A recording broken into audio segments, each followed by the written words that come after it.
Welcome to the Gangcast, aka the Games and Not Games podcast. I'm Janet Garcia, and joining me as always is Isaiah Smith. Hello.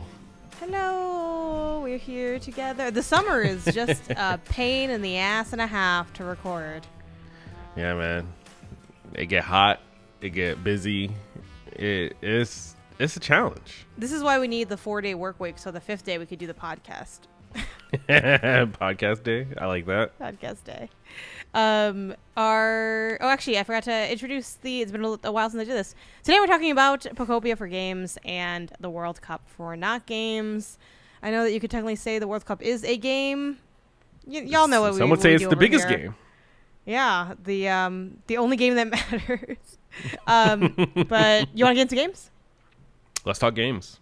Let's talk games. We finally played Pokopia. Pokopia. I actually feel like if you listen to this show, there's a chance you do know who Tyler the Creator is and what he last put out. I would have to imagine, 2 albums ago. Yeah, I feel like y'all know Chromacopia. That's what that joke was. Pokopia came out a while ago. It was like an earlier in the year release. I had gotten it when it came out, but I hadn't played that much. It came out in March.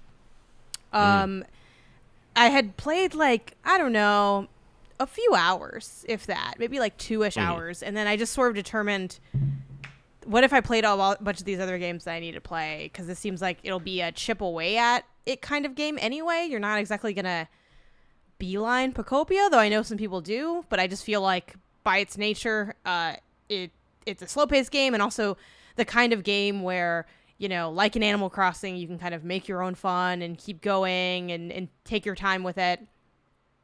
So, which also brings me to just kind of a general overview. Pokopia is Nintendo's take on, it's like a mix of farming sim, crafting, Minecraft a little bit, kind of Animal Crossing New Horizons meets Minecraft is kind of maybe your easiest pitch for this, Isaiah. Yeah, I think Animal Crossing meets Minecraft is like a very accurate description of the game. In that, more like gardening than farming. Yeah, you're not farming. You're not taking care of animals and feeding them and doing anything like that. But you aren't fully. So the Animal Crossing this comes from, there's like the villagers are different Pokemon that you find and you like attract to your towns, right? And this is just, I guess, without getting too much into spoilers about the game and the setup and the lore and everything like that, but like, you know, you're going around to these like decrepit towns and fixing them up by making habitats for Pokemon, which is just like, 4 patches of grass is enough to be a habitat, and that'll attract some Pokemon. Or if you put 4 pieces of grass next to a lake, then that'll attract like maybe a water Pokemon. If you put it high up, maybe that'll attract like a bird Pokemon.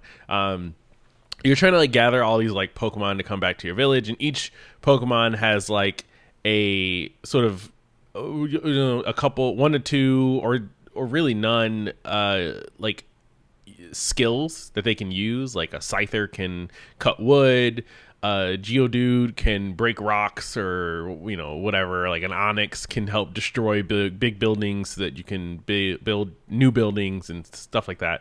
And then, so that's like kind of the Animal Crossingness of it, is like managing the villagers and finding ways to attract people and raise their happiness to upgrade your village even more, to get more unlocks and make it even better, and decorating it and planting flowers and doing all that jazz.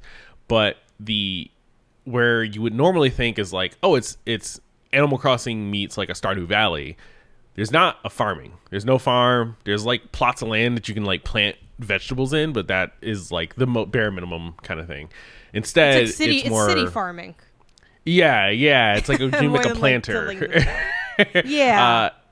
The other thing though is like the Minecraft element of it. So like you're a Ditto, and like your big thing is that you are almost like terraforming the village to like remake it a habitat for like various Pokemon and everything. So like you're digging up dirt, you're putting stone down, you're breaking down building. Like that's much more of a Minecraft kind of esque gameplay, where in Minecraft you go around, you punch blocks, you get blocks, you build blocks. This one, you're Ditto. You go around, you punch blocks, you suck up blocks, you build blocks. Like it's much more that kind of a nature. Yeah, it's a weird blend that somehow I think works really well together. Yeah. So what would you say is your background in like games like this? Like, is this a game that off the bat before you even play it does speak to you, or is it kind of like a bit on the fence for your gaming taste? Like, where do you land in that genre background? Yeah, so I came to New Horizons like most people during the pandemic. It was my first Animal Crossing game. And like I enjoyed the choresy elements of Animal Crossing. I was not the biggest fan of like the villager interaction parts. Like I didn't care to make my villagers happy. I wanted to optimize my island to produce the most apples and find all the bugs and do all that jazz. And so finding Pokopia was like, oh, okay, like, no, I worried a little bit. It might be a little bit too much like an Animal Crossing, and not enough like a Stardew Valley. And I was right, but for a good reason, because I do also play a lot of Minecraft. Like I did play a lot of Minecraft. So, like I totally love the sandbox building elements of that, and like I want to build a house here. I'm gonna tear down this entire mountain and then put a house here, or carve out this cave and then make a mining base here, kind of thing. Like I enjoyed all that stuff in Minecraft, and then as I played Pokopia, I found that okay, like this is like a good blend of the two things that I did like: the choresy elements of Animal Crossing, and then the creative, organizational layout structure of a Minecraft. Yeah, I'm kind of like in a similar boat to you, but like with different like game backgrounds. I played Animal Crossing New Horizons also during the pandemic, and that was my first Animal Crossing game. I had tried Stardew Valley, and it never really quite stuck. I didn't really give it a good chance, though. I do think there's a chance I could really like it, but it's like, I don't know, man. Something about like the initial loop just did not really grab me. While obviously, huge bias acknowledged that I work with Sarah. I consider myself friends with Sarah, who works on Fields of Mystria.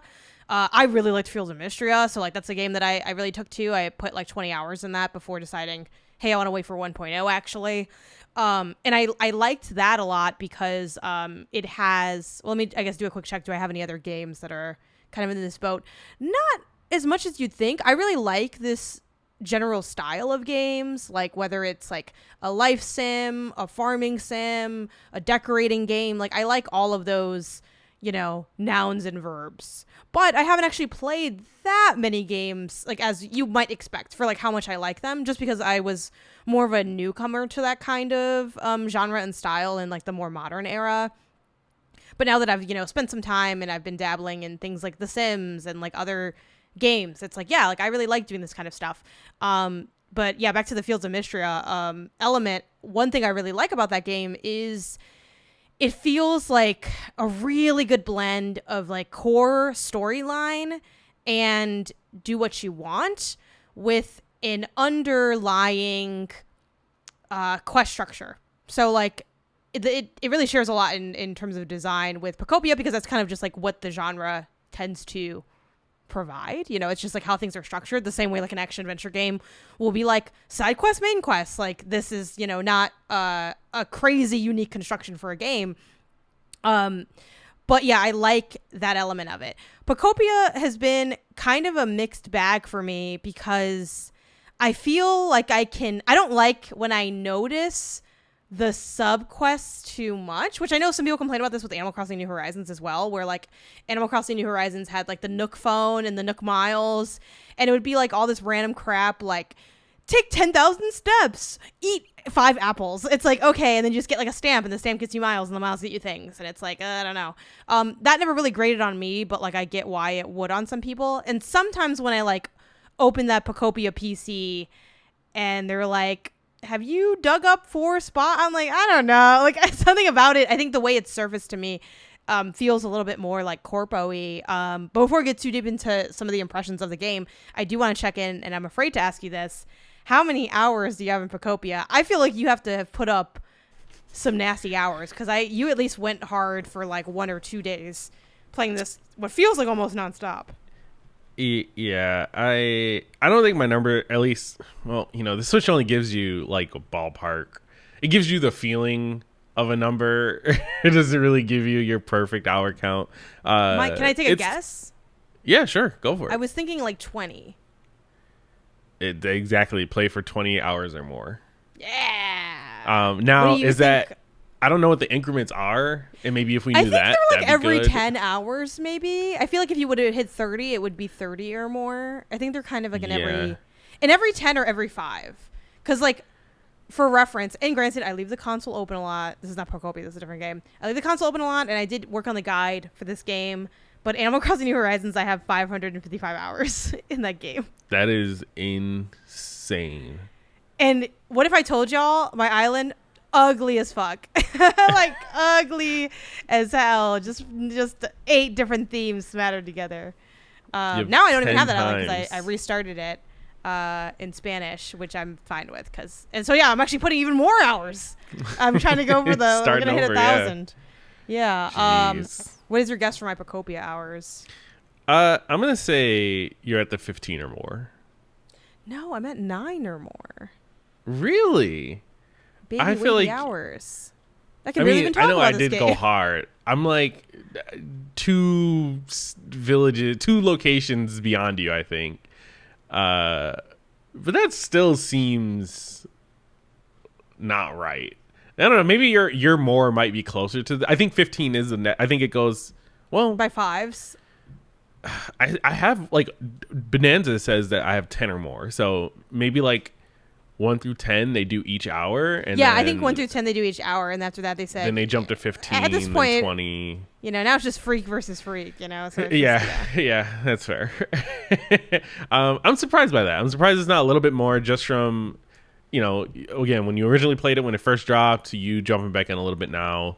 I thought, yeah, I guess it does make sense, because you would only put like a little bit of time in, do your little chores, and then go do something else. Like, I am the sicko who's I would gonna be taking breaks, sit here and play for hours. Yeah. Playing.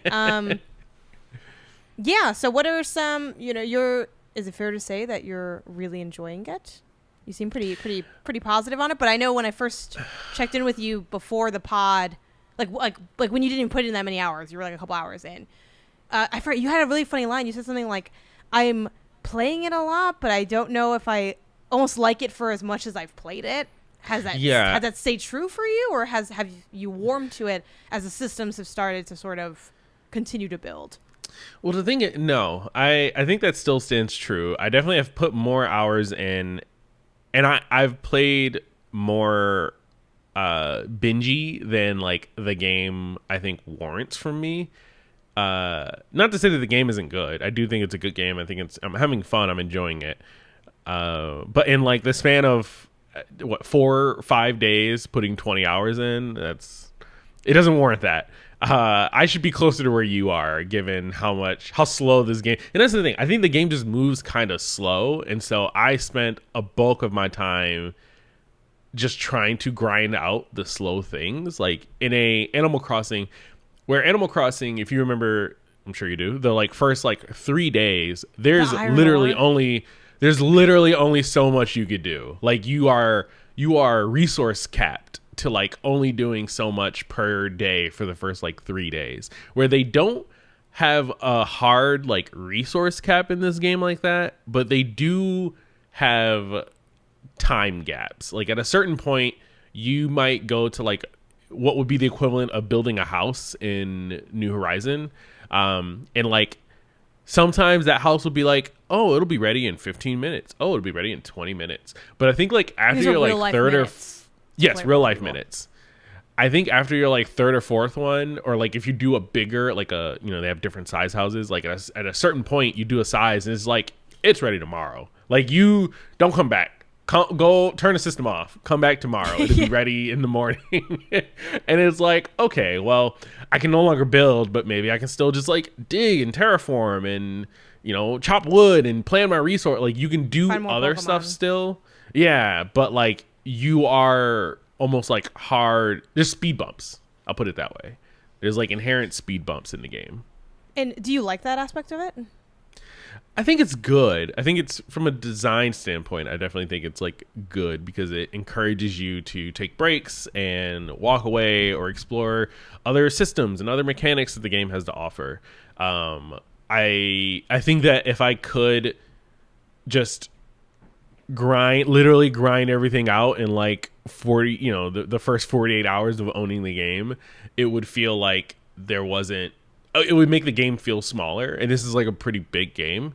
So I do think it's a good decision. I don't know that I like it though, because I kind of want to just like rush through it and then move on to something else, even though this is the opposite of what that kind of game is. Like, this is very much a take your time, relax, chill, make your village, talk to your Pokemon kind of game. I just don't play that way. Yeah. Games like this, I always struggle with, there's an angel and devil on my shoulder, and you can tell me, Isaiah, which one's the angel and which one's the devil. So I'm going to explain who's on my shoulder, what their perspective is, okay. and then I want you to label them angel or devil. So on one shoulder, I have the main quest, which is just like the things that the game kind of overtly tells you to do. These take the form of, two main aspects. There's like main like quests, and then there's like the sort of almost Nook Miles equivalent of like little tasks you can do. And I forget, Isaiah, do those help level up your town at all, or is that just kind of irrespective of leveling the town? I don't really remember, or I don't know if I ever knew if it has an impact. I think they do. I think they give you money too, which unlocks like things you can do to make your Pokemon happy, and making your Pokemon happy is what levels up the town. Okay, so kind of inadvertently then. So yeah, that's a key system that we should acknowledge is like the town level.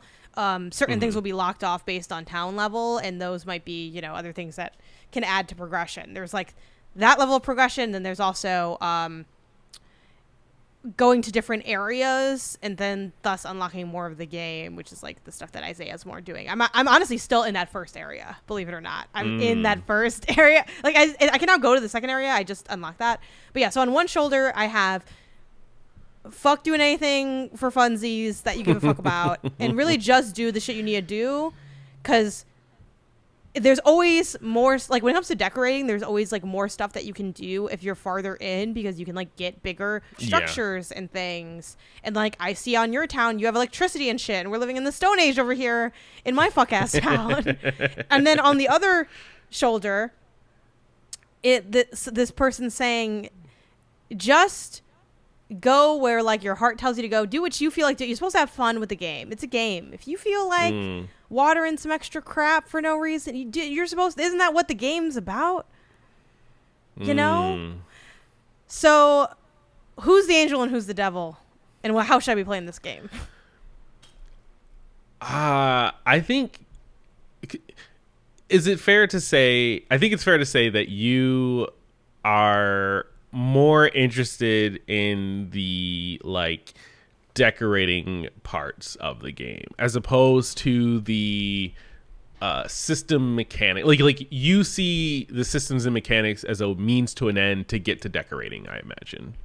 Is that fair? I would say so. Okay. Generally, yeah. Then I think you beelining the main story, right? And like unlocking more areas. Unlocking the new areas gives you access to different Pokemon with different skills that you can learn and stuff like that. And like eventually, and just in general, more like recipes for decorations and buildings and everything like that. More natural resources, different like dirt and ground types, different stone types, different like wood types, building types, brick types, things like that. I think that you would benefit from doing that as quick as possible, because then you have all the resources to go back and then take your time decorating as much as you want, right? Like you can recreate freaking Pallet Town, or like you can recreate your hometown from Chicago. Like you can do that kind of stuff. Fun. Yeah, but you need the stuff to be able to do that, and unfortunately, why don't they make that part more fun? Okay, so my thing. So then you would say then the angel is the main quest and the devil is the decorating, really? I say, yeah. I think that's kind of the advice I've heard from people when I've thrown this question at them usually. Yeah, I definitely wouldn't recommend someone like 100%ing as they play through the game. You know what I mean? Like, don't in the first village or whatever, don't like perfect that village before you move on to the next one. I would do just enough to unlock the next one, go to the next one, do just enough to unlock the third one, go to the third one, and then like do that as quickly as possible, because then you'll get all these new tools and stuff to go back and finish off that first village with all these new tools and designs and things like that at your disposal. Cool.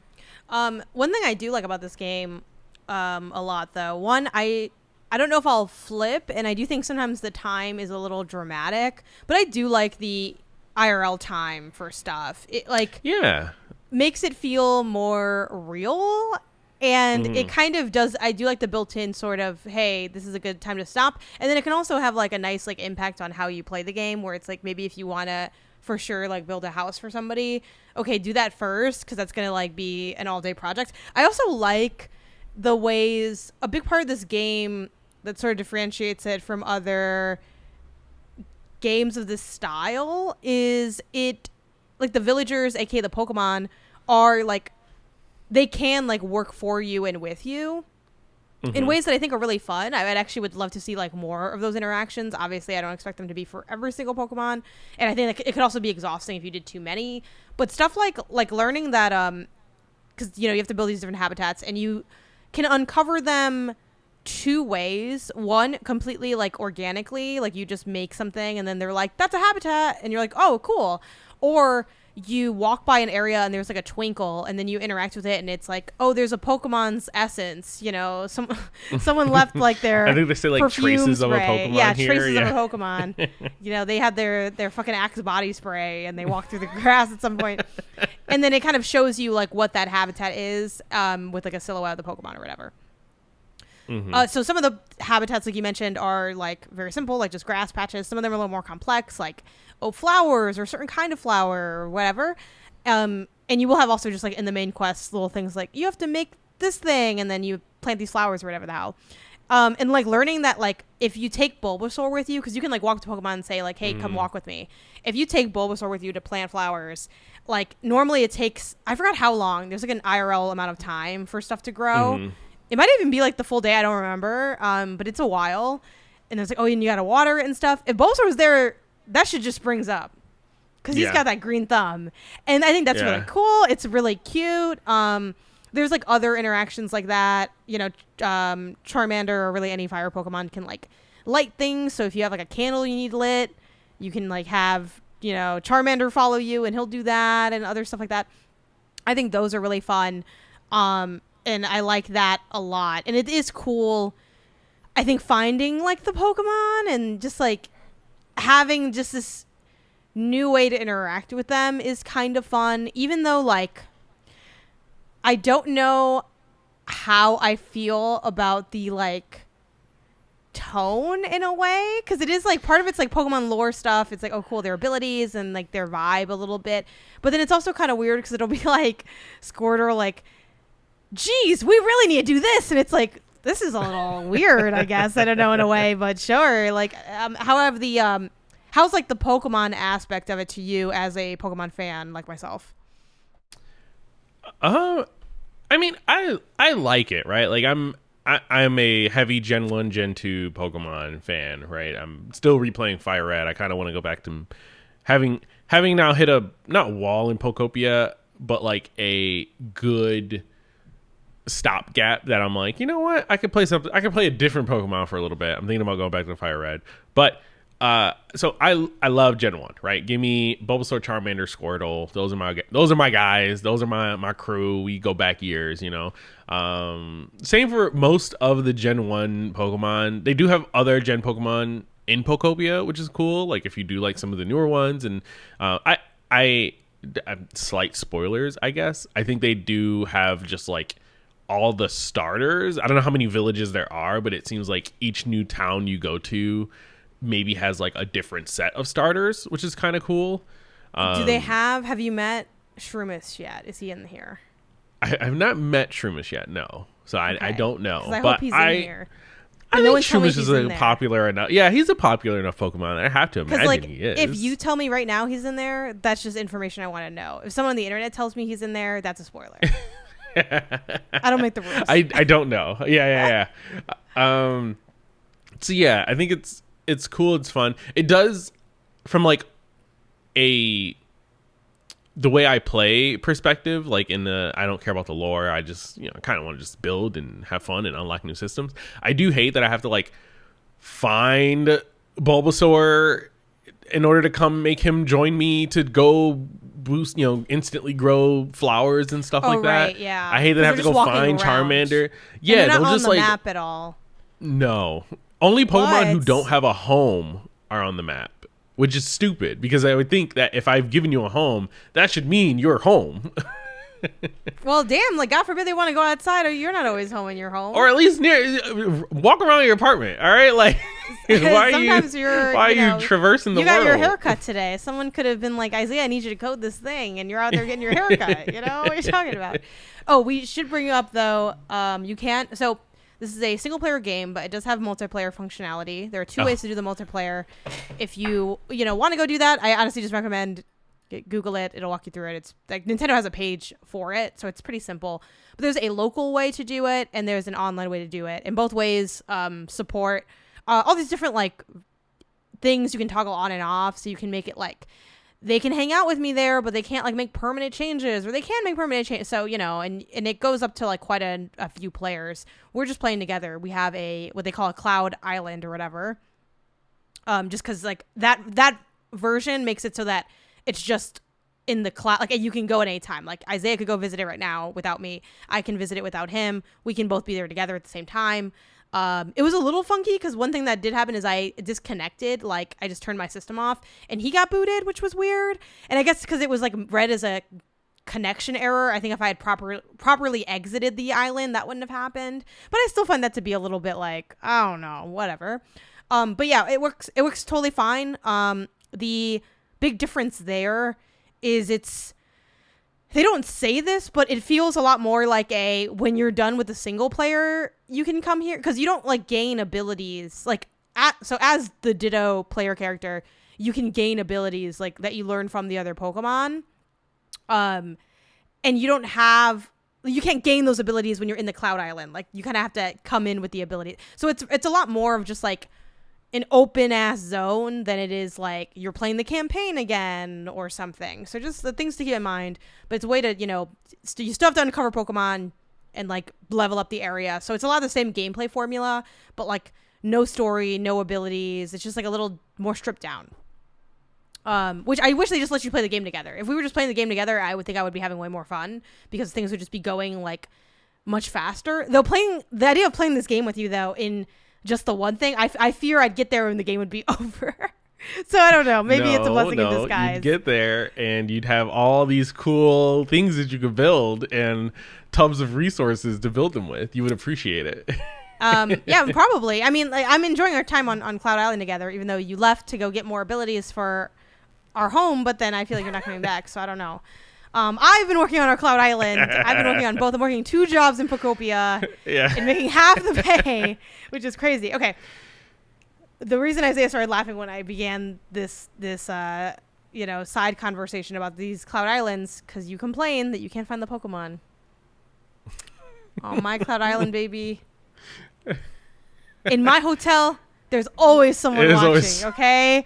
And so Pokopia has this item called a security camera. I think it is literally called the security camera. It is a little tripod. It's a little camera. You can set it up and you can use that to click into the security camera and see like around that area of the island. You can like an actual security camera, you move it up and down, left and right, and da-da-da. So in the Cloud Island, it's funny, I'm not doing this on my own island. I did it for like one area where I had a couple Pokemon. I'm like, oh, I can put a camera. That's kind of cool. I can see them easily. On me and Isaiah's Cloud Island, every big habitat has a camera. You cannot take a piss on that island without me knowing it. You can't scratch your ass without seeing you. No, absolutely not. And it's lit as hell because it also like on the map it shows the placement of the cameras. So then it's like you're like, oh, I can't find Squirtle. I said, don't worry, I fucking go in the menus, and I'm out here fucking Mark Zuckerberg, Silicon Valley. I got fucking Squirtle wearing the Kylie Jenner meta glasses, watching bitches. Like I am surveilling the fuck out of these Pokemon. But also a special feature of the cameras I didn't realize, because I have so many fucking cameras, is that the camera will also snitch on the island, and the camera will be like Pokemon activity detected on camera 4, and I'm like, I'm on my fucking way, and I go over there, and then I catch the essence of the Pokemon and shit, and then I'm like, okay, there's a fucking piece of shit hiding in the bush over here. It's actually, it's not catching the essence. It's like if you make a habitat, the Pokemon does not immediately appear in that habitat, and Isaiah has I don't even call it a conspiracy theory, because you've played more, you probably just know. Like, you feel like it takes longer for them to spawn in the Cloud Island than it does in your like regular single player game. So that's like anecdotal, but you seem pretty confident, so I'll take that. So yeah, so they don't spawn right away, but like, so I'll set up these fucking habitats, and then the camera will be like, Pokemon spotted and underneath the tree, and then I go over there and I'm like, what's up, bitch? And that's how I'm playing Pokopia. Yeah. So like, I have like a regular time in my single player, and then I'm building a police includes state. you, Janet. All right, you can't. I'm building a fucking police state in our Cloud Island. It is the fucking neighborhood watch ass community. He's still here ass energy in this Pokopia town. Man. Oh my god. I'm about to recreate the camera ain't got nothing on you. I'm gonna recreate societal ills in our Cloud Island, and it's gonna be just dark as fuck. It's gonna have like fucking, the bourgeoisie gated communities where we have like the more rare, the legendary Pokemon live in the gated community. Ooh, sorry, we don't have sidewalks over here, so you can only come if you can fly. Oh, you got a walker in our neighborhood. Hold up.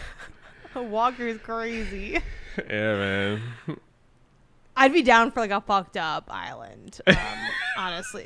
Like, you can have like Canceled Island too, right? Or whatever. Yeah. Oh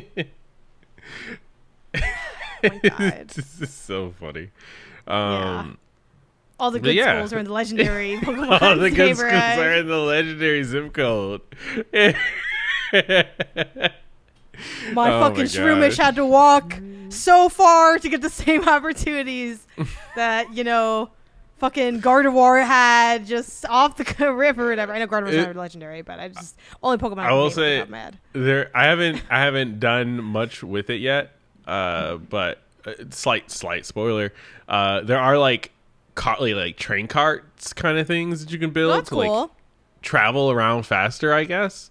So I just see you building like MTA subway system for the inner city, and then you gotta just be able to get around without public transit if you want to live in the nicer neighborhoods. Yeah, it's just all cars over there, Yeah. Yeah. Oh damn, what was I gonna say? I had something. One thing I was gonna give a nod to. I don't know how much of this is in the game. Isaiah, you're farther, so if you have more examples or further, I never know which one to say. Feel free to toss them out. But they do have some like cute little niceties. Besides the fact that like some of the sound design and OSTs are like of the old games and the regions and stuff, they also have like a jump rope mini game with Bulbasaur that's like set to the Pokemon Stadium Kids Club music. Mm-hmm.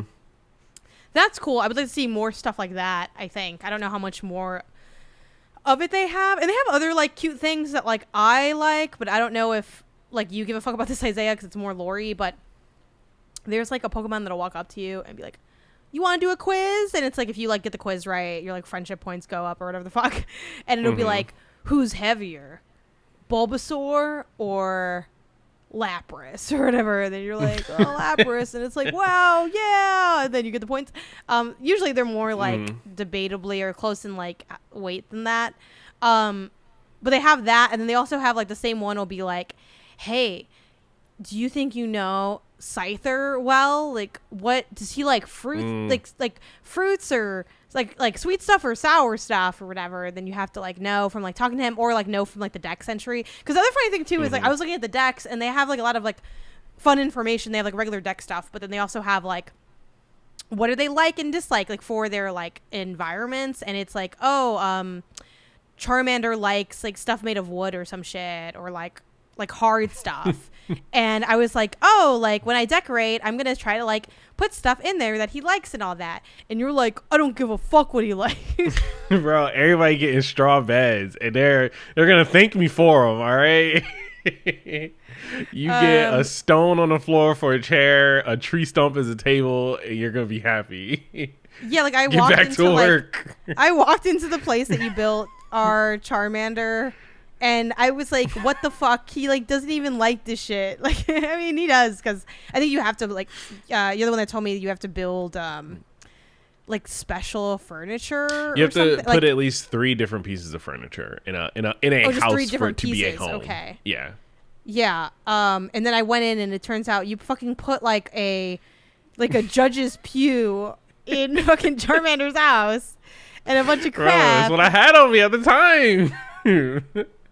Like, yeah, you don't care. You don't care about that. Yeah, man. That's why most they don't really care about us. I will say there is something really cool about going back to that wait time element about when you go back and your stuff is done. That does feel like quite good, and I think it feels better because it took so long. And then I also really like I had opened my game and then I was reminded of this feature when they're done building something. I really like that they have like just the scaffolding on the outside, and then when you walk up to it, like the building's unveiled. Like it's a really cool touch that makes it feel like, oh, they're really constructing. And then I also like that it creates bullshit moments where like because you have to walk up to like a plot and then it tells you like, okay, you need to assign these Pokemon to it to like build it, and then you'll assign the Pokemon, and then there'll always be like 1 or 2 fucking slackers just like just standing around, kikiing and doing teeing, fucking nothing, just not doing shit. Mind you, the cameras caught you in 4K, just sitting there and the police yapping away. Anyway, yeah.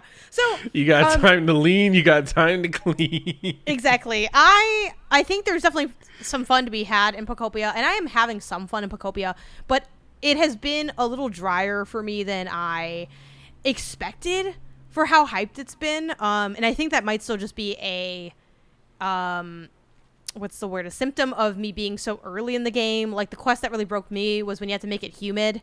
Well, in general, when you had to fucking take Slowpoke over, and I was like, he's like, I need wet land to walk on, and then I guess I couldn't tell that like I didn't realize the land was dry because it is cracked, and that's how it shows. Oh, it's dry, but I thought that was just stonework. Like the cracked tile, like you know, there's like tile that kind of looks like that. So that's what I thought it was, like cobblestone. Isaiah had to tell me no, it's dry, and then I'm like fucking slowly putting the shit down, and then it's like he needs wetland and he needs stairs everywhere, and then like I didn't have enough stairs, so Isaiah was watching me play. I deadass took the stairs from one area and just moved it over. I'm like, he only needs the staircase in front of him, so who gives a fuck? And then you do all this shit, and then it's like, oh, you need to make it humid because he can't yawn big enough until it's humid enough. And then like I was getting pissed off because I'm like, so something that is cool about this game is it is very about like the environment and the nature and all that stuff. And like when you're, you know, reading the item descriptions, like sometimes they do have like effects, like on top of decorating, like items have real impact. So a small example is like I have Drifloon, who's a ghost Pokemon. And it's mentioned that like, oh, Drifloon likes like cemetery shit. So like I gave Drifloon like a grave because like he likes that stuff because he's creepy. So it's like, okay, yeah. But another cool thing is like later I found a habitat that is basically like a gravestone, like a cemetery kind of. And I won't go into detail on like, oh, it's these flowers placed this way so that people can find it if they haven't. But like that's how you get Cubone. And it's like, oh, that's so cool. Yeah. And it's like it's really nice because it makes items have like this duality of decor, gift, but also functionality. I think that's really, really cool. And so like that also has like an impact on the environment. So a while ago, like fucking hours before Slowpoke ever fucking showed his ugly ass on my island, I was like putting up a fountain, and the fountain was like, oh, it'll make stuff like more humid. And at first I had put this statue just down because I guess I didn't clock that it was like a fountain in a way. I was like, I'll just put it over here. And then I thought back to it. I was like, oh, I could use that. And then I put it in the water, and it like increased the humidity. And I was like, oh, cool. Like I love that. But they want this shit so fucking humid that it's like everything does like fucking 2% humidity. And then like what pissed me off kind of about that, and I don't know, you can take the game side here if you want to, because I genuinely want your opinion on it. I personally I don't mind there being like, I think it's good to have, hey, if you're stuck, you can just do these specific things, you know, just like Squirtle will just tell you what to do, and you can just do that shit to make it humid. Cool. But I kind of liked I thought we were going to be able to get like a couple points for creativity here, where I'm like, oh, I'll just add a couple of these fountains and I'll raise the humidity that way. And there's like different ways to raise the humidity. And they're like, no, fuck you. The only real way to raise this fucking humidity, and maybe I'm wrong, maybe there's other ways, is just do the fuck ass shit I'm telling you to do. And it's like, and then I also like hated the like, and I don't know, I get that it's like, I guess it's just coded this way, but like one thing that they wanted in that quest was like a certain kind of flower bed, and I already had planted some flowers earlier just for like funsies anyway, so I was like, oh, I'll just extend that, and then those will be the flowers. And it's like, nope, I want a separately made flower bed in this configuration. And then I do all this shit, and then at the end of it, was it Squirtle? I forgot who it was probably Squirtle, bitch ass Squirtle, or whoever the fuck was like, actually, let's do a rain dance. I need this certain doll. And I was like, this motherfucker's trying to get me canceled doing a rain dance. Mind you, I mean, you know, my Ditto's tan, but that don't really mean mine. Like, I don't know about all this. And it was just like such a fuck ass quest to me. But you know, am I tripping? Yeah. Are you like, no, this is fun? You're a bitch. But like, no, I just really didn't like that. And I turned the game off that day, and I was so annoyed. I am with you. I think that, again, like some of the quests they give you and the chores they give you are weird and like almost like they just take away from the fun to a degree, like because they're so either involved or convoluted or like 8 billion different steps to make something happen that you already know, like you know, the rain or the Slowpoke yawning thing, right? Which is like kind of each town has like a big quest that you need to do in order to like get the town livable, and then you can move on to the next town kind of thing.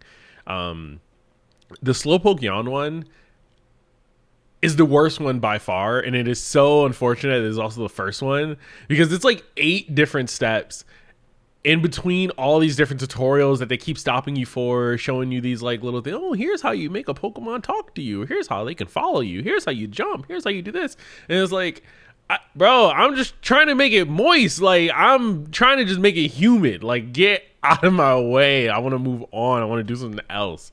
So yeah, you're not alone. I don't think you're wrong. I think it is, the pacing in this game is rough, and you will bump up against some just dumb Nintendo challenges. Since you mentioned that, like, this is kind of, at least to you, the worst one in what you've played, do you feel like they do then, I mean, it's kind of like, if the opposite is true type thing, like, so do you feel like it gets better? Do you think it's also part of, like, acclimating to, like, expectations of the game? Like, now that you know it's, like, it's going to be a little bit bullshitty, the bullshit's less grating? Like, how do you feel now that you're, like, a couple towns over in the game? I think it is. So normally where I would feel, whenever I go to a new town, I feel like a little bit of excitement, and then immediately feel like, not dread, because that's like way too negative, but like damn, all right, I guess I gotta do all this stuff over again. Like, you know what I mean? Like it takes so long to make a town habitable, and like so many of these like mini quests, that every new town isn't as exciting to me as I wish it was. It's just like seeing that, like, all right, I guess I got to do the same chores again, build a house for fucking whoever the bumfuck is next, and find a way to do this town's big mission. Okay, cool. Uh, it. I don't know. I don't know that I'll finish this game. I'm definitely enjoying it. I'm definitely having fun for now, but I don't know how much longer. If they don't change up, if they don't speed up how quickly they can just like let me do shit, I don't know how much longer I'm going to be playing. And this is also why I am really miffed that they don't let you do the campaign just co-op, because like one thing I really love about when you and I are, especially when you and I are playing together at the same time and like are talking to each other, in the Cloud Island, it's like, oh, I need to, like, you know, I forget what we were, we were like building something like simple kind of quests, like, oh, you need whatever logs, whatever like it's like, oh, I'm gonna actually get this thing, I'm gonna work on getting this resource, you get this other resource, and it really like cuts everything down in half, and it makes it really smooth. And then you also like, I really enjoy playing with you because, and like this would be true of like really playing with any like amount of players, it's fun to get to meet the Pokemon that you find and uncover. And then it also becomes like a weird meta competition where like I'd be on our Cloud Island and I'd be talking to people and they're like, do you know my friend Isaiah? He's awesome. Yeah. Who are you, bitch? And it's like, damn, like the fuck?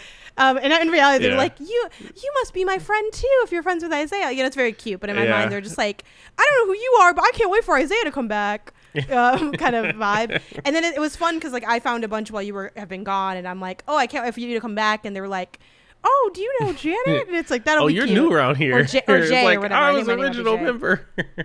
Exactly. So like I think that's really cool, and I wish you could do that stuff in the main quest, because like literally the Make It Humid would have been like so much chiller if it's like divide and conquer. You do this thing, I do this thing, because there's usually like multiple kind of quests at play anyway that are going on, or even just like the thought of doing that slowpoke thing of like, oh, we're working on the path like simultaneously. That would have been like so much more fun than just like it's me by myself yelling at this children's game. Anyway, sometimes too when I'm playing Pokopia, and this is a weird take, I'm curious what you think about this, because this comes up a lot in like general games criticism conversations, the debate on the like, if better games exist, should you be playing this game? I think the general answer is like, it's valid to play a game that's, not every game's gonna be the best game, you know? Like, yeah, like people say that with, oh, there's a lot of good Metroidvanias, why I play this one. Like that's a common thing that happens in that genre. I feel like it's almost kind of specific to Metroidvanias because there have been so many of them in the indie market. I think maybe it's part of people's like, okay isn't good enough anymore, you know, whatever, or good isn't even good enough anymore.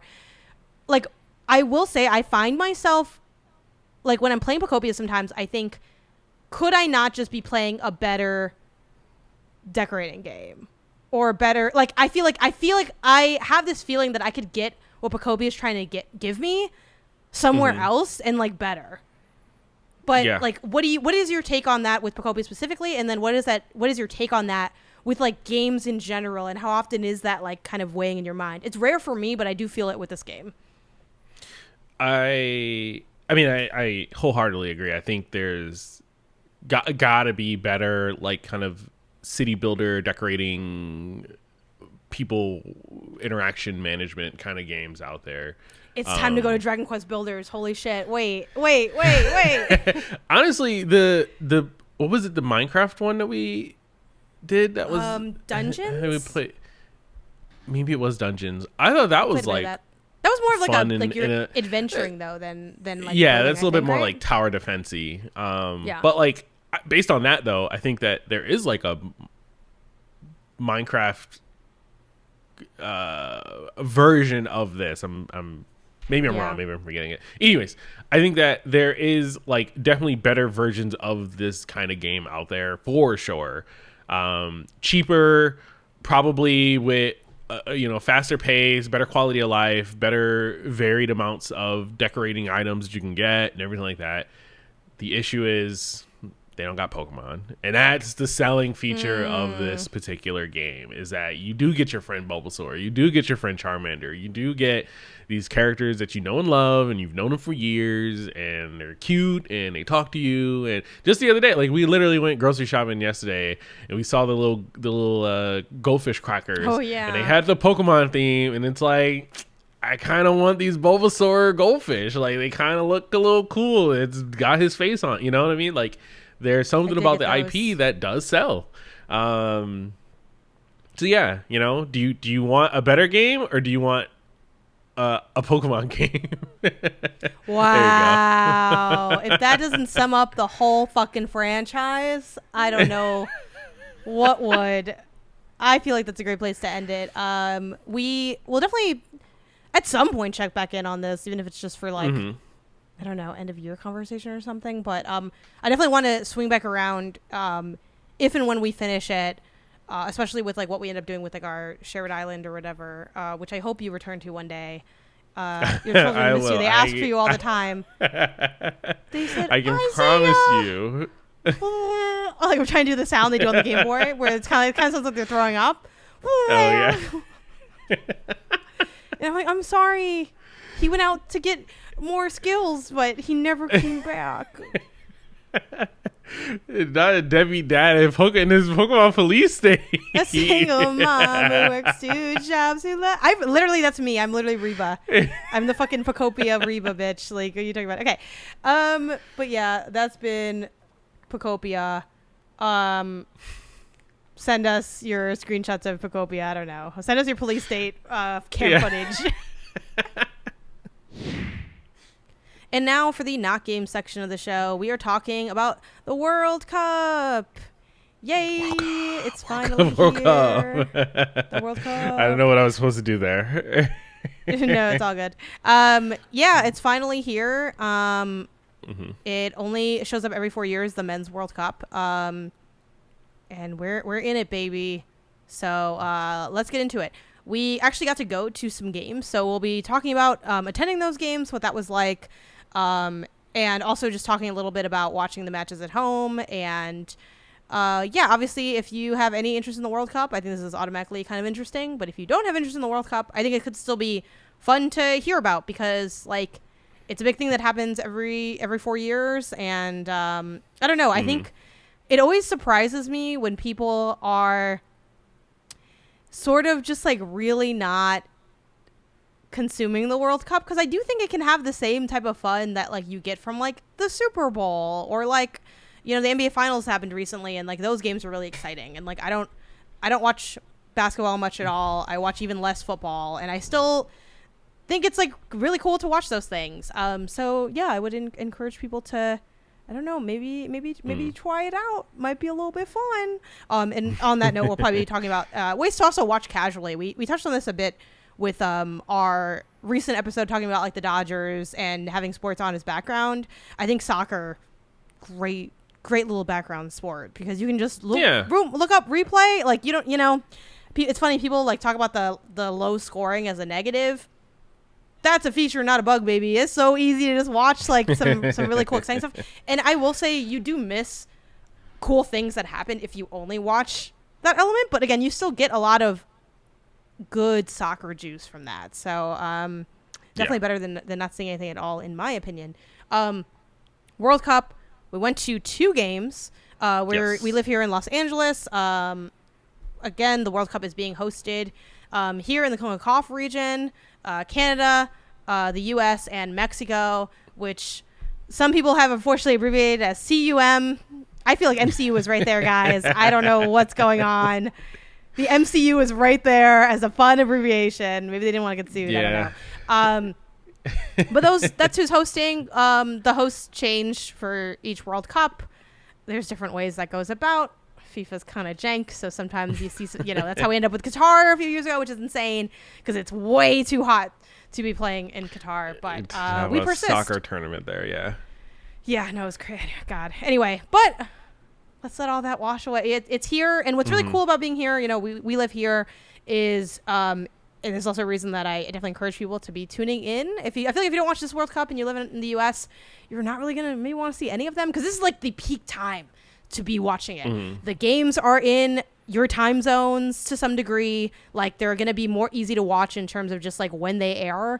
And there's a bunch of like events happening. Even if you're not a host city, there's like people doing watch parties and free. It's like, the big thing happening. So it's really easy to tap into that energy. Even here in the US where soccer is, by no means like the sport of the country, we're way less into soccer than most of the other like teams participating.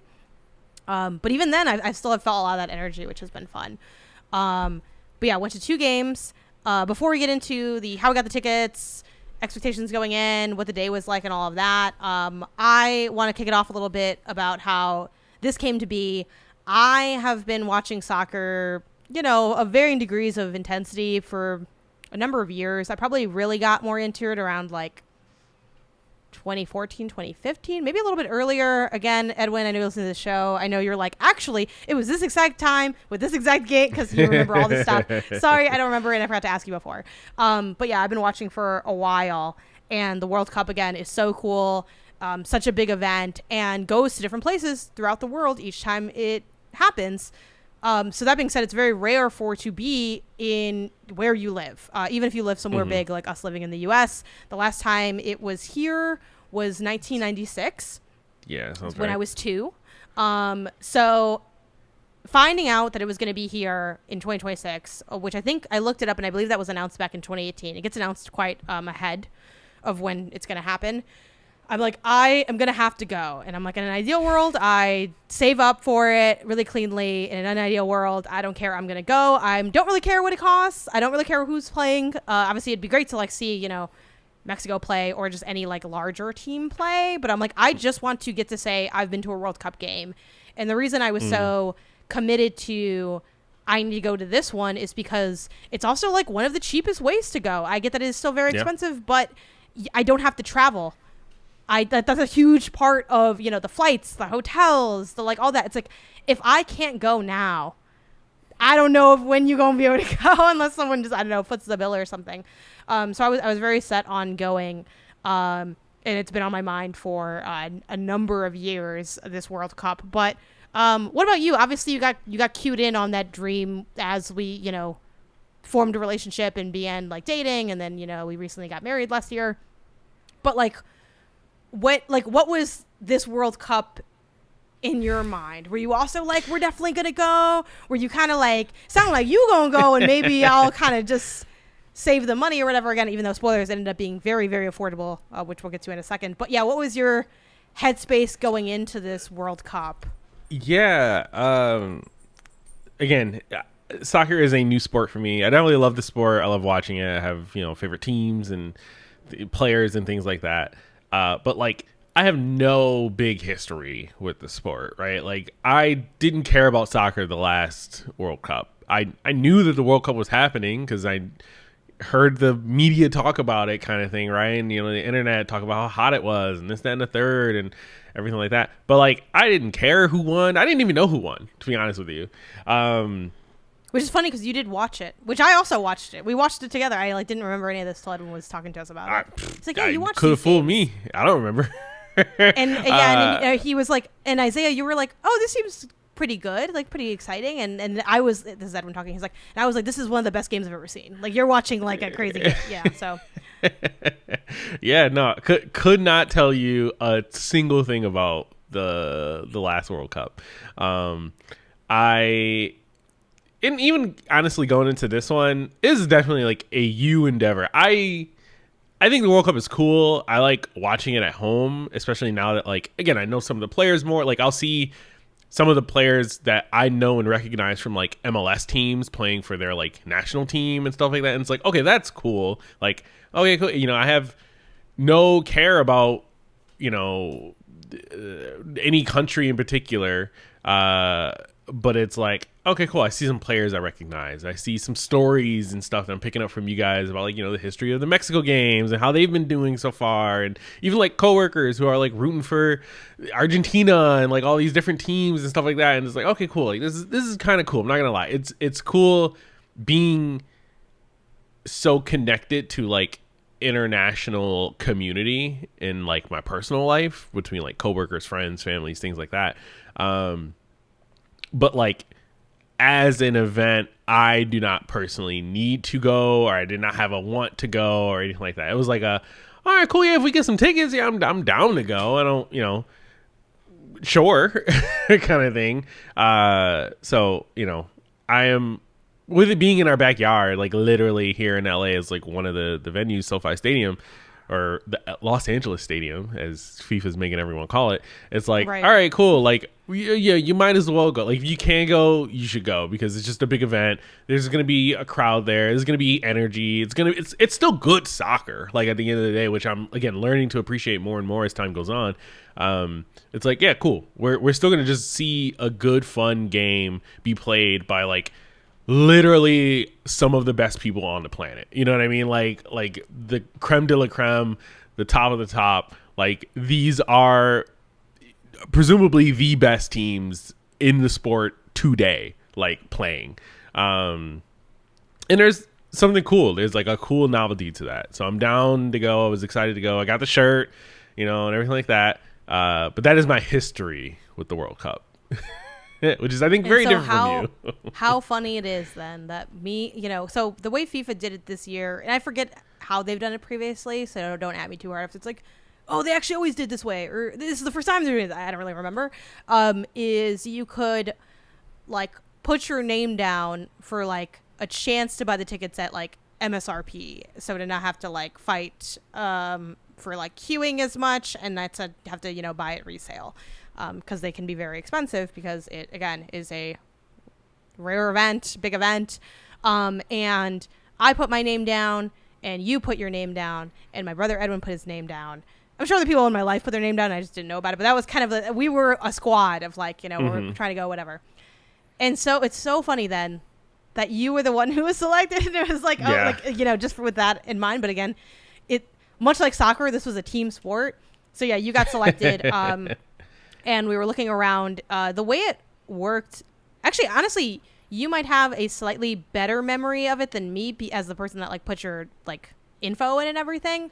But from what I remember, it's kind of like you got presented a bunch of like locations and dates, and then it's like you could just pick, like, buy them like that. And sometimes you also had like, I think you could filter by teams as well, but that was like by the time we like got in, you still didn't have your pick of like every single thing. Like, some things were already like sold by the time we got in. So like I did glance, even though it would have been very expensive, I did look, hey man, what's Mexico and Mexico City look like? Because not gonna lie, if the price was like not insane, I might have been like, you know what, I might do that, because that's also again very once in a lifetime. But that was gone by the time we got there.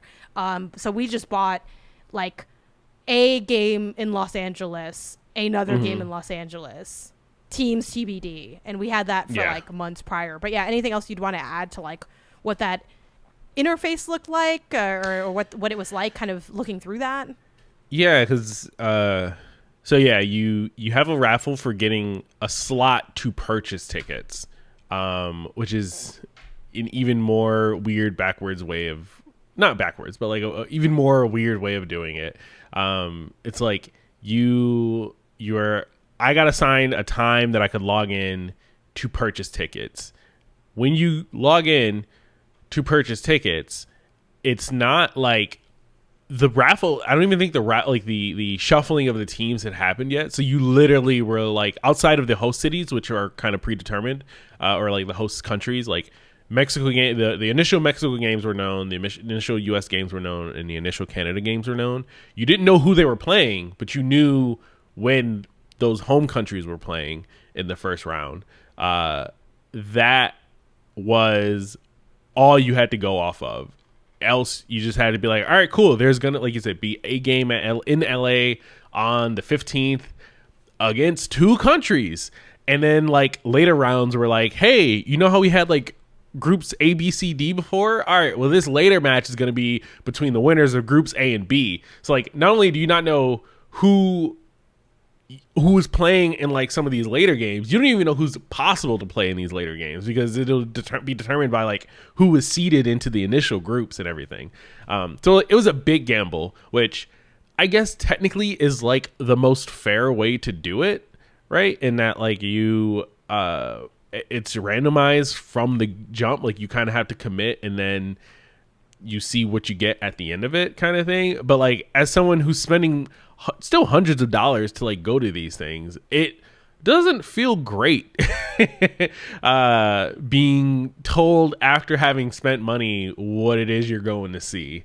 So that's a little bit of a problem that I have. I wish that like they at least, I don't know, did a better job of like telling you who's like potentially in the groups at first, or like, just a little bit more information so I could know like what it is I'm putting my money towards. I think something it that ended up being also, fine, but something that could be good is if there was maybe more like opportunities like that. Like if we could do like sight unseen, and then for more money, almost, what's funny? It's kind of giving you blind want a box. blind box. Yeah, you want a blind box here. Can I get the full FIFA set World of Cup Group A? tickets? Actually, they're like, well, that's gonna be like $2,000. Anyway, that would actually be way more money than that.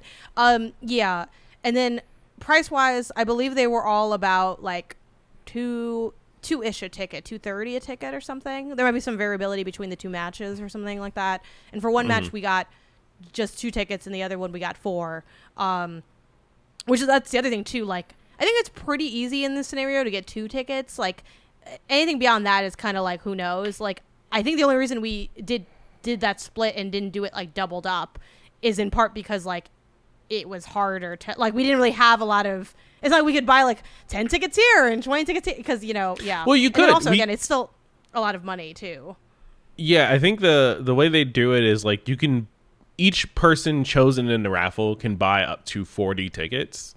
I think 40? like across the World Cup, like across That's the tournament. So many tickets. That is a lot of tickets. But if it's like you and 3 friends want to go to like, that's like 10 games, which is not every game, right? But it is probably every game in a select city. You know what I mean? Like if you're not looking to travel, if you're just like trying to go to all the games that are happening at SoFi, it's like, all right, well, yeah, it's more than enough tickets there. Obviously, there's also people who are buying them and reselling them. We're scalping them and, making X times their money back after the fact kind of thing. Especially as the tournament goes on and on, the prices get higher and higher because it's the better and better teams that are playing.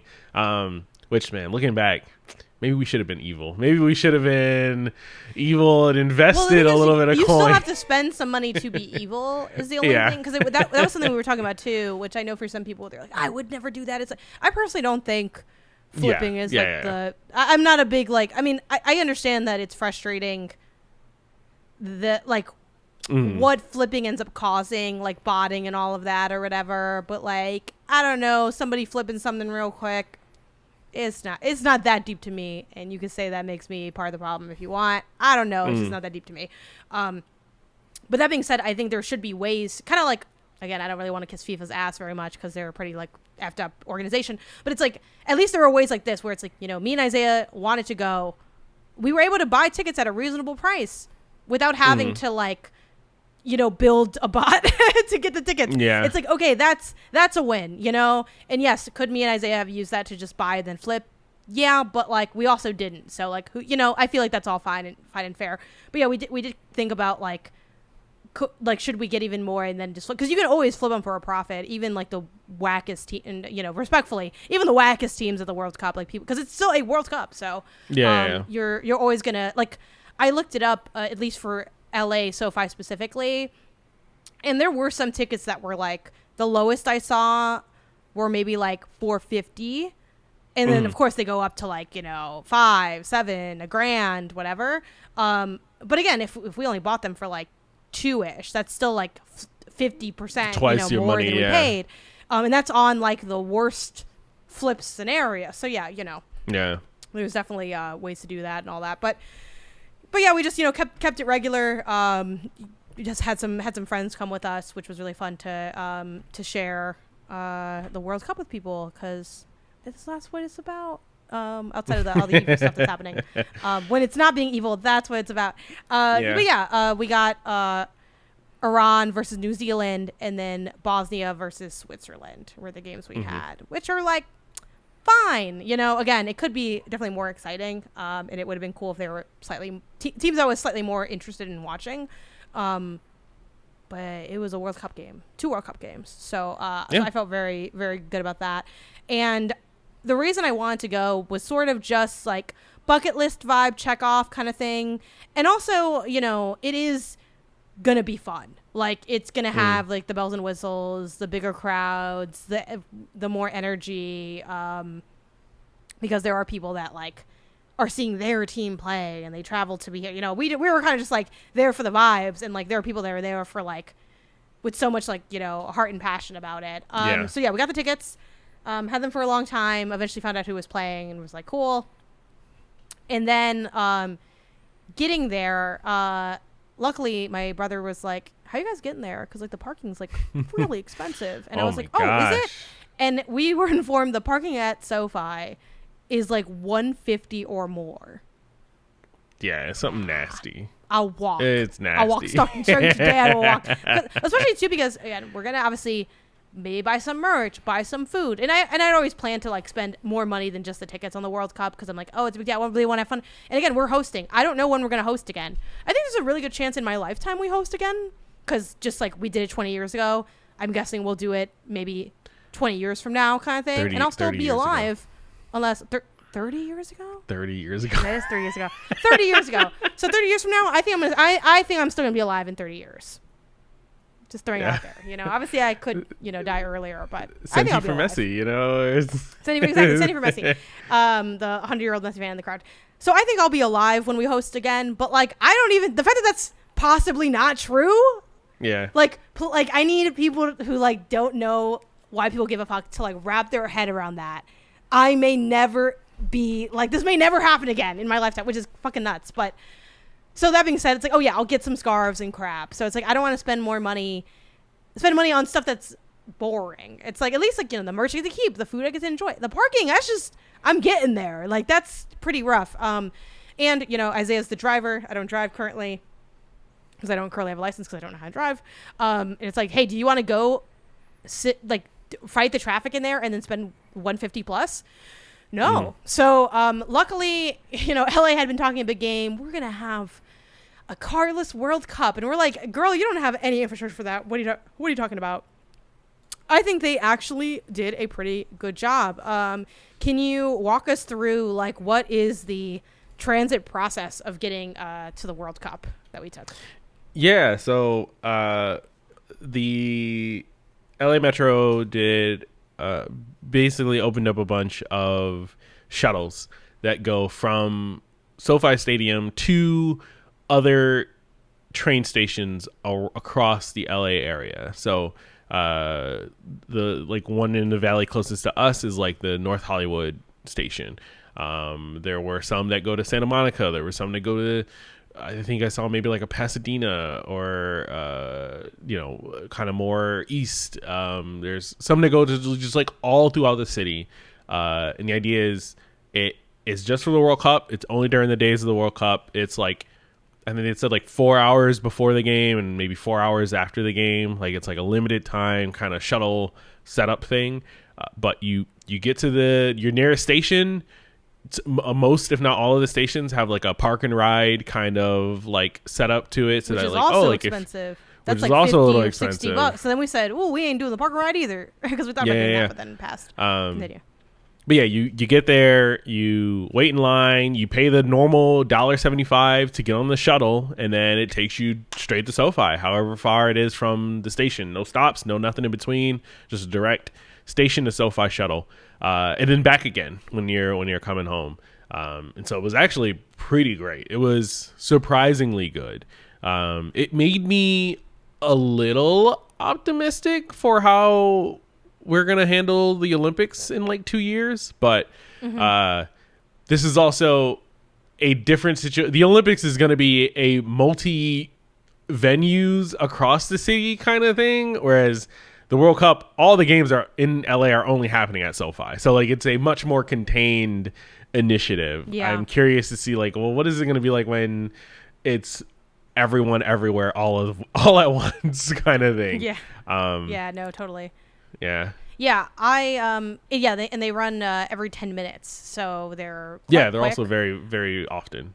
It's pretty easy to like get on there. Especially going on the way back, it's inherently feels more like a pain in the ass because you have to like find like where you're, and it's not hard to find, but it's like you have to go to the pickup spot for your like train station respectively, and it's just like, you know, it just inherently feels messy. You're like getting out of the stadium and then trying to like fumble your way back because like you don't enter where you first see the stadium at, which we'll get to in a second for the most part. But yeah, I thought it was like super simple, really nice.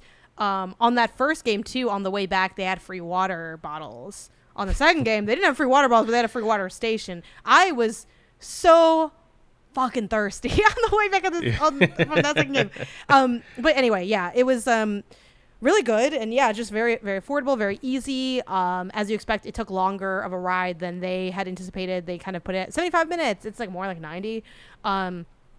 So there's that. But yeah, you get there, you get off the bus, and it's funny having been to 2 games because we can now have like I think a more accurate perspective. I'm sure if we went to even more games, we'd have like be complete experts on it. But when we went to Iran versus New Zealand, we had gotten there a little later. Like we maybe we were like within the first hour of the buses like moving, because the gates also open earlier than most soccer games. Usually for a soccer game, it's like gates open 90, maybe 2 hours before kickoff. This one they open 3 hours before kickoff. So it's like, if you really want to, you could be on like the first bus that leaves and then get there and then be there like at the gates basically when they open. But yeah, like we had to walk really far around. Like when we did the Iran game, we just got off the bus and then kind of followed the pathway and then sort of just kind of walked in. And there are 2 checkpoints, which is also kind of weird. It's like you scan your ticket and do the security check to get into like the general area, which is like the fan fest, just like perimeter of the stadium.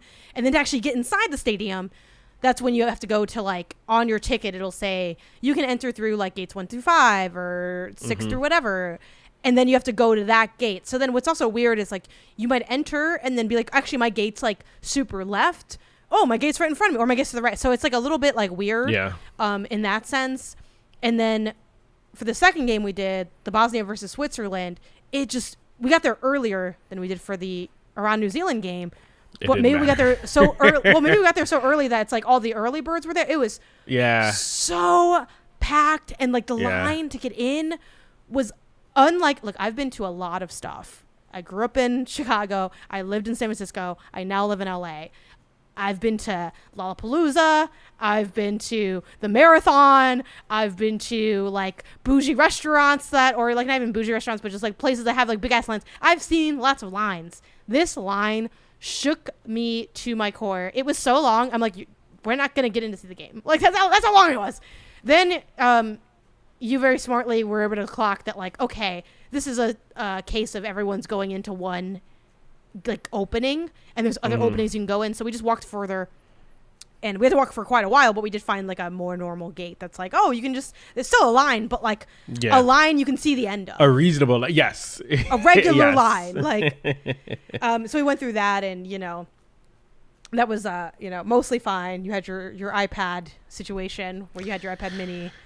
Yeah. Like you can bring tablets in, and we're like, what? And then I looked it up, and I'm like, literally can't bring tablets in, but we brought it on Monday, and I didn't know anyway. So it was honestly just like the security guard tripping off of because there's so many people there working too. Yeah, where it's like they said, hey, get your stuff checked. When you went to get your stuff checked, the other people were like, no, you're good, go on. And that original lady was like, whoa, yeah, he's right there. It was like, literally crazy. So yeah, mixed bag on like the entrance, but the lesson there is, well, one, I guess like fucking memorize the list of stuff. I don't know how we messed it up because we had to have read that list like 3 times at least, and I don't know, somehow we missed it. Definitely make sure you have all your stuff good with the bags and the size and what you can bring, what you can't bring, and get there as early as humanly possible. Especially if you want to just do anything, get a drink, get a piece of merch. Stop by the store. The store had a line, which on the first day was like fairly short, but then the second day was like a lot longer, which I mean maybe it was just a bigger, busier time. Like you said, everyone was still day of the week too. The first game we did was Tuesday, the second game was like a Thursday. First game was Monday and Thursday. Yeah, so something about maybe just like day but it was of the like the week Thursday too. before a long weekend too because of Juneteenth. So like maybe it was just people were just off, people traveled more, blah blah blah. Be aware. I will say for SoFi, bathroom lines very chill for the most part. Much easier to use the restroom than I have typically experienced at sporting events, so that's good. I forget. You had been to SoFi because you went with me for that Mexico game that I got to go and see, which was really cool. I guess overall thoughts on SoFi as like a stadium, the kind of like design of it, the spectacle of it, the shops, the food. Like, what do you? how do you rate it amongst other stadiums you've been to? It's a beautiful stadium. It is a like temperature wise is fantastic because it's kind of like open air, but like it's not like an open stadium. Like when you look up, there is a covering over the stadium, but it's like almost like a thin covering. It's not like a thin like traditional dome kind of covering. It's like almost like a netting or like a, you know, some sort of like a tarpy kind of covering. So like you still get sunlight, natural sunlight coming in from this from the sky. You get it's like open on the ends and I guess like kind of walled off on like you know, sort of opposite sides. So like you get like a breezeway that takes like brings cool air through the stadium. There are still gaps, so like even as the sun is setting, which is I guess kind of a pro and a con depending on where you're sitting at the time and everything, but like the sun can shine through and you know you see like almost like a nice sunset in the distance while you're watching the game kind of thing. There's the huge wraparound screen that really does, like I think if it was Edwin who first said it or you or what, but like someone said that like yeah, like the way that it just built the stadium, it's like there's no bad seat in the venue, and really there isn't. Like we sat kind of more in like we were high up, first of all, 500 level, which is the highest level, which is like the highest can go, but even that still felt like fairly good, like close to the field, like in a sense. Like I didn't having gone to like a Clippers game at the Intuit Dome and then having gone to now SoFi, both in like the high rises, like the highest of high levels. Clippers game was way harder to watch than this now do you think SoFi game. I do think SoFi is obviously a way better stadium than the Intuit Dome. But do you think some of that is just like the sport though? Because like basketball, like I know Edwin was talking about this because spoilers, my brother went to one of the games with us. Like the fucking like square that's on the soccer field is like the size of a basketball court. Yeah, I mean maybe that's so how much of it might just be like the scale of the sport?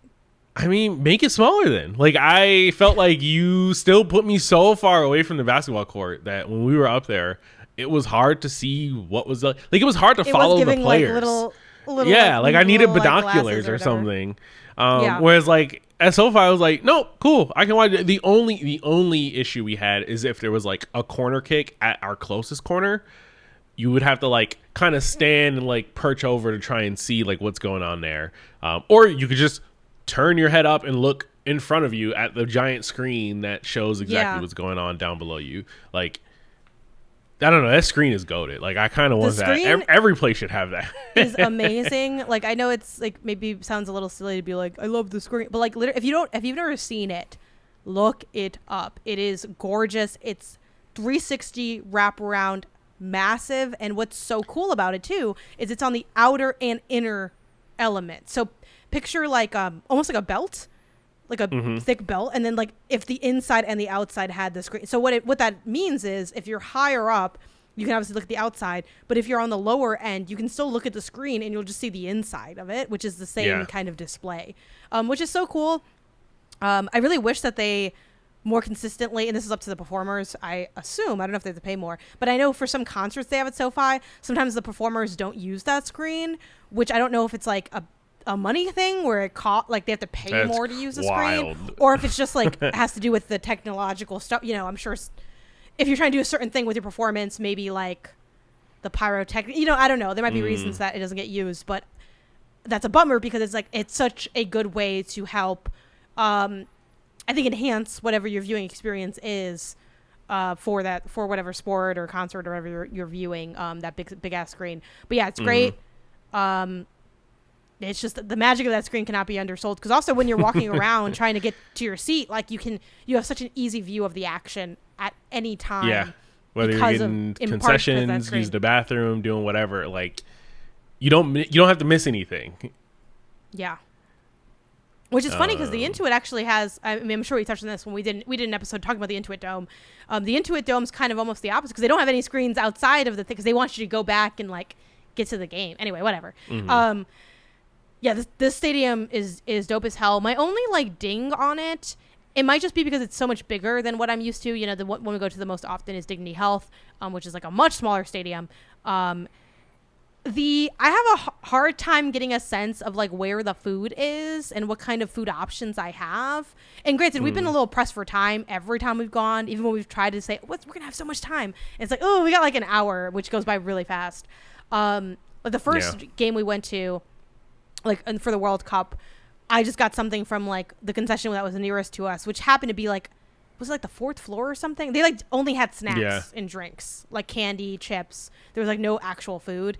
And then the second time we went, we were on a different floor where they did have food, which I need to grab that picture of the concessions. I really liked what I got. I got some weird burger.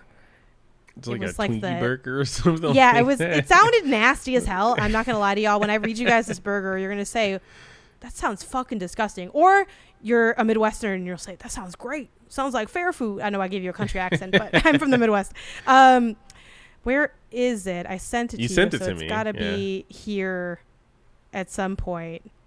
I don't see it in here. But yeah, it was like if you can find it, I'd appreciate it. It was like a Texas Twinkie burger, but like I had to Google around for it. It turns out a Texas Twinkie is just what they call like a certain way that you can sort of roll up like a jalapeno or something. Like it's not a literal Twinkie, you know? So it's I'm looking it up now. So it's an appetizer of jalapeno peppers stuffed with a mixture of cream cheese, shredded cheese, and smoked brisket. That's what a Texas Twinkie is. So the Texas Twinkie burger, it's a burger that also has this like jalapeno concoction on it, which I'm like, oh great, that sounds like it's actually really good. And then I started like Googling like in the stadium, like SoFi Stadium Texas Twinkie burger, like good, bad, like what's going on here? And I didn't get I got mostly like a positive answer, and some people said, oh, it's kind of big though, like you kind of need to split it. And I said, oh fuck it, I'm just gonna get it for myself. Those people were fucking tripping. I ate that shit by myself, super regular.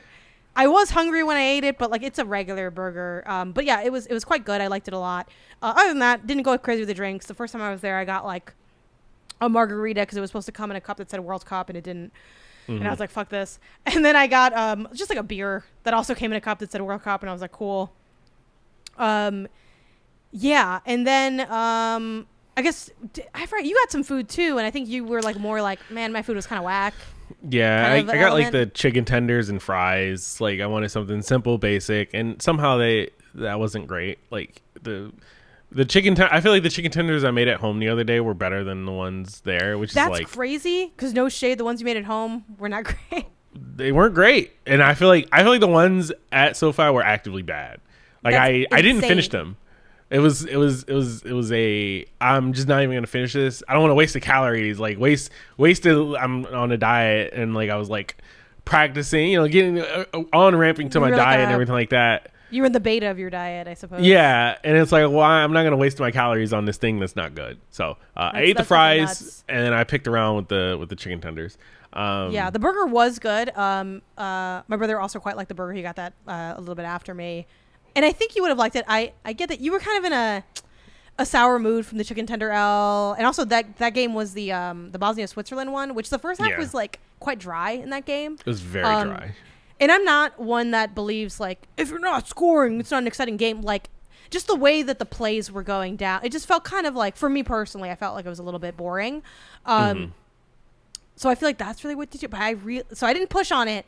But I really wanted you to taste my burger because it was quite good, and I was curious what your opinion was on it. But I'm sure we'll be at SoFi at other times. What did you make of the merch that was there? I overall liked it. I thought it was cool that they brought in, for each of the games we went to, they had like different stuff they had like versions of stuff for the countries that were playing. Like they had the Iran scarf, the New Zealand scarf, the Bosnian scarf, the Switzerland scarf whenever we were there for those teams, respectively. And now we have all those scarves. Yeah. They had a host city or a host country scarf, which is like US, Canada, Mexico kind of coded. And now I have a scarf.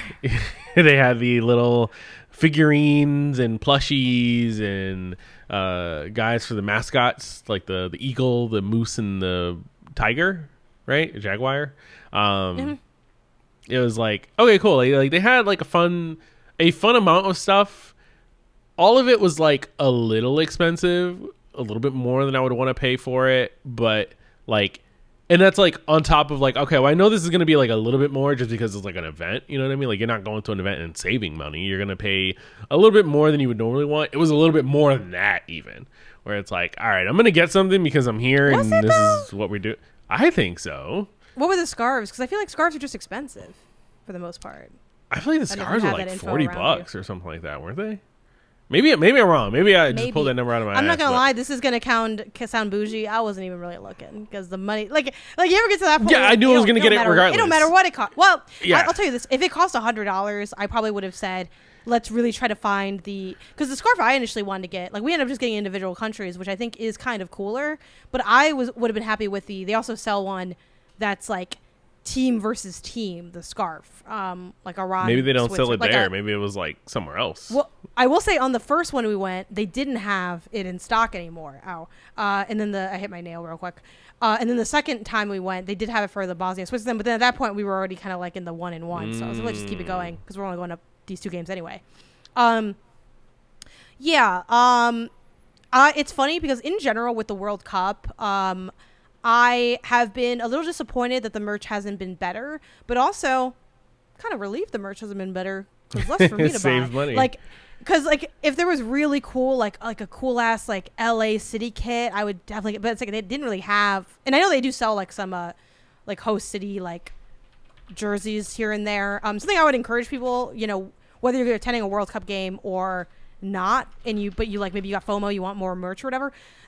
Look around, Google around. Chances are, if they're selling it at the store, they might be selling it somewhere else. Because like there was a couple shirts where it's like, oh, I saw that at Dick's Sporting Goods, or even like I love the bag charms I got. Oh my god, I'm kind of forgetting the names of the brand. It was like a brand I never heard of. I'll look it up for y'all because I posted it on my BlueSKy. But I found out you can just buy those online and they're like still in stock. So like, I don't have any regrets about having bought them in the stadium or anything like that because I wanted them and they were there. But it's like, oh, it's cool. You can get these anywhere. They're called, I have the link right now. The brand is, what the hell is this brand? The brand is Bum Bums. Yeah. With a Z at the end. Now I will say that my bear did sell out. So they do be selling out. So like, but you could Google around for like, they still have the foam finger one or whatever and some other ones. And I know that a form of the Bum Bums, this like doesn't make any sense to anybody, a form of these Bum Bums like icons can also be bought on the Bum Bums website. Sounds so stupid. But like not in bag charm form, they're like as plushies. So just like the moral of the story is if there's stuff that you want to get, like Google around, look around. If you see someone like do a World Cup haul and you want their shit, you might be able to get it just like online. So that is kind of, it's both a plus for people who can't go to the games and then kind of a con for going because it's like it's kind of fun to get stuff that you feel like you can only get if you went to the games. Let's see. Other things to touch on. Crowd. Just the exciting energy that I expected. The Iran-New Zealand game was heavily Iran fans. It was really cool to like, be part of that and to hear like people's reactions and everything. Especially with like not to get too dark, but like everything going on between like Iran and the US and like how the Iran team has been treated by FIFA and the United States has been like insane, where they like can't sleep here and have to like fucking fly back to Mexico, but also weren't allowed to get their games and just move to Mexico, like crazy shit like that. So it's nice to see, they just tied their game 2-2 with New Zealand, but it was just like cool to be part of the action, the excitement of it all. And for Bosnia Switzerland, I was very amused. I kind of forgot the song now, but every time Switzerland scored, some like fucking like dance techno-y song would play, and then when it would stop, the crowd would keep singing it. And I thought that was really fun, and like that was like a blast to kind of hear. But yeah, any other like comments about like the matches, the experience? Both times I was surprised by just how, and I don't know if this was like intentional or like how much FIFA knew or planned or expected this or anticipated it, but like each game felt like there was like a crowd of support for both teams in a way that I would not expect to be in LA, right? Like the amount of Bosnia and Switzerland jerseys at that second game were crazy. Like when we were in line, it was like, all right, well, clearly we're in line with the Bosnia fans. And then we kept walking and went to the other entrance. It was like, oh no, clearly this is the line with like all the Switzerland fans. Like it was like a sea of blue and a sea of red. Same for the Iran and New Zealand. Like it's like when you're walking around, it's like, oh snap, like our seats were like in the middle of like a bunch of like Iran fans, and like they knew the chants, they knew the players, they were talking about everything going on, and like it was a cool energy just kind of having that I don't feel like I've experienced going to just like MLS games, you know what I mean? Yeah, especially because it's like, something more I guess community. like a mix of the like fandoms, because obviously we go to a Galaxy game, it's gonna be Galaxy fans, and then funnily enough I'm gonna try to be frustrated about this. If we had more fucking American soccer fans, it might be a little bit more of a split when we have those Liga MX MLS ones. But like we live in LA, obviously a huge Mexican community here, so it's like when we go to it's a Galaxy versus we did Galaxy versus Cruz Azul. It's Cruz Azul. There's like 5 of us. Like everybody's gone, like, you know, and it's like it is a tough spot to be at, to be like, and then it's funny because I love to be away Liga in MX. your own home stadium. Yeah, and I love Liga MX, and I like that league a lot, even though I haven't kept up with it in the last chunk of years, because, you know, it can be hard to keep up with international games, or even just, I mean, games in general is a lot of work, so it's like, okay, I'm not splitting my time. And it's like the way I feel like low-key FOMO for like the Liga MX, because I like if Pumas played here against like Galaxy, I would, you know, be on the Puma side, and that would be fun, even though with how the Galaxy are, maybe that would be okay. Pumas is actually doing really well right now. Anyway, but it's like I've been wanting to at least, like, I want to be on that Liga MX side so bad, because they're having so much more fun than we are. You know what I mean? And so yeah, that's the thing. But something I want to just give a quick nod to, because you mentioned the amount of fans on like both sides. I forget how they make sure this is true, but there is ticket allotment set. 8 to 12% of the tickets need to be set aside for each of the fans, which another crazy thing about the Iran thing is FIFA took that away from Iran.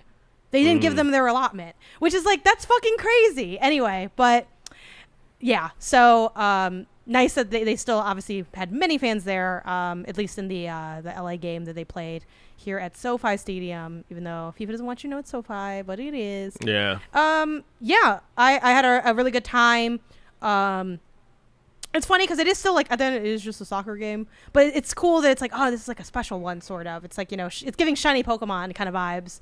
But that being said, I couldn't help but think about like, holy shit, like the thought of spending so much more money to do this. It's like, I feel like there's an emotional gamble to spending a lot of money on some of these World Cup games, because like, I was very jealous of the people that got to see Mexico play, because also Mexico won other group stage games, and they played a lot in Mexico, if not exclusively in Mexico. So it's like, oh man, being in Mexico for Mexico, and Mexico's winning. Oh my God, that's got it. Like, I would so pay like the thousands of dollars that people paid for that. But man, imagine if like it didn't work out. Like, oh, like it would still be cool to have seen the team, but like I feel like I'd have to cry for the money alone, which is crazy. Yeah. I don't know, but. Yeah. I'm gonna cry even if they win. Shoot. No, oh my God. Something I do want to briefly touch on, and we've been going for a while, so I don't want to spend too much longer on this, is watching the matches outside of the games, because that's the main way we're watching them. We're not, you know, going to every fucking World Cup game.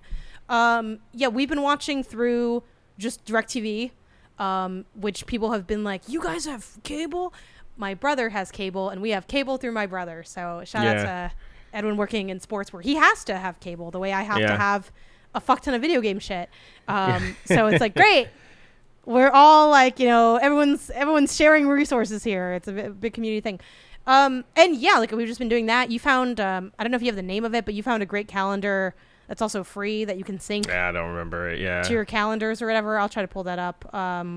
That can show you all the games. So basically I look at my calendar, I see who's playing, and then I'll just like put up the game on the TV usually. I can't always watch all the games intently because I have other things to do, even with my job being pretty flexible. Yeah. But I'll make it a point. So I watch all the Mexico games. I will more intently watch like a couple of matches that I like, oh, I'm interested in this team. then catch a vibe. I've been trying to definitely be tuned in for the Colombia games with my colleague Chio over on Remap, who's Colombian.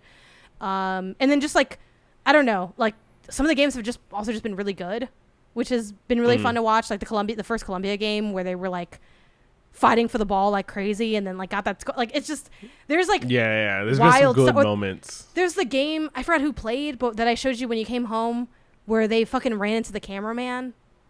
That also might have been Colombia, honestly. It might have been. I don't really remember, but yeah, just been watching the games that way. We went to hang out with some of our friends and watched a game at a bar as well, and had a little bit of that experience. I've been too lazy to want to do like the big fan fest stuff. I feel like you wouldn't like that because it's so crowded. Maybe that's something I just go to with Edwin, and then I report back to you on what that's like. Sounds perfect to me. Because they can be pretty like intense. Like it's just a lot. It's hot. It's crowded. It's sometimes hard to see. It's just like that's why I haven't really gone to that. But maybe I'll check out some of those. But anything that you want to give a nod to as far as like watching the games, just like on the TV at home. I'll look for that calendar, by the way. No, not really. Like, the same way we mentioned before for the baseball episode, it's like, it's cool to just kind of like have this game on in the background. These World Cup games have kind of been the same way, especially like if you do it often enough, like if you can do it consistently, then you do kind of start to like remember previous games and like how the team played or certain players on certain teams and everything like that. So like it's like a good way to almost like speed run getting to know the sport and like players and countries. Yeah, I love that you brought that up because that's like actually kind of totally what it is, and it's super fun. Like I don't know that I'm gonna have time or want to make time to do more soccer than I'm already doing, though I would like to, because I feel like I have a lot more to learn about the sport. Like for as much as I like soccer, I don't really have a sense of formations. I don't have like a great sense of like positions to some degree. Like I know some of the basics, but I don't have that next level knowledge that I think could be fun to have. But just seeing like different players and then being like, oh my God, where do they play normally? And like, shoot, do I want to like start watching this team now? And it's fun because like the World Cup kind of does give like some anime-ass energy, because like these are all the players that play for like other individual teams and leagues. So it's funny because like for like the Mexico national team, like I saw someone say like, a lot of you guys talk shit about Chivas, but a lot of the national team players are Chivas players. So like blah blah. And I like commented on the TikTok. I'm like, well, yeah, like I don't hate those players. I hate you guys because you guys are obnoxious. Like, but it's like it's true. It's like we can kind of I had the joke of Son, who plays for LAFC now, was recently acquisition for LAFC. Also plays for South Korea, and he's a really great player. Like, just genuinely, I'm not one to be like, you suck just because like you're on the opposing team. Like, he's a good player, and was a great get for LAFC. And I'm like, oh great, like when South Korea's not playing Mexico, I'm like ethical consumption of Son. Like I can kind of watch and check him out. And then funny enough, he didn't fucking do shit, and I was like, man, Son, like the one time I could actually see you pop off and be excited. Anyway, but it's fun to like, enemies kind of become friends here, and then also like you can kind of track people down and see what's going on. Like I'm not into USMNT because they are kind of like rivals of Mexico in a lot of ways, so I root against USMNT, which is funny because I live here. But like Folarin Balogun, I don't think I'm saying his name right, he was fucking killing it. Like he played amazing, and I looked him up and I'm like, all right, where are you at where it's like I think he plays for like Monaco or something, and I was like, yeah man, let me check out what's going on over here, because if this is how you're balling, like I would not mind keeping up with outside of the context of this World Cup. So yeah, it's definitely fun for that. Get to know places, get to know areas. I know Americans are notoriously bad at geography, and I am no different, but yeah, like just like looking, okay, where is this at? What can I learn about this place and this team and everything has been a lot of fun. So yeah, excited to, keep watching, and it'll be a lot simpler now that we're getting into like a knockout round. Group stage is like, a couple of matches, and then it's just after an hour we're playing for keeps. And I'm scared. I'm so scared. Let's do or we'll die see how time. far Mexico can get. So, yeah. All right, and that brings us to poll of the show. Pull the show. Pull the show. Isaiah, last episode we asked people about their favorite announcements of SGF and what month they were born in. What did people have to say? Yeah, for SGF poll, we got a pretty wide range of answers, but there were some things that bubbled up to the top. I would say the new God of War, Lao Fei, is probably one of the biggest ones to come in. Mr. Records showed its face. Love that.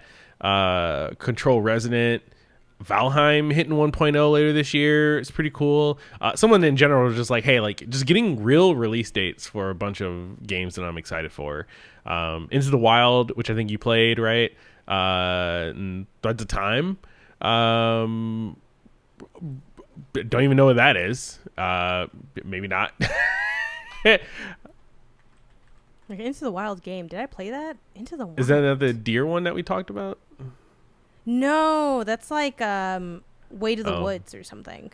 Oh, okay. I don't know what Into the Wild is. I'm not sure what Into the Wild is, actually. Yeah, I haven't seen it. I don't know. There's that one dinosaur game I looked at that's called something Wilds. That okay. Into the Wind. I'm also just dyslexic. Oh, okay. Yeah.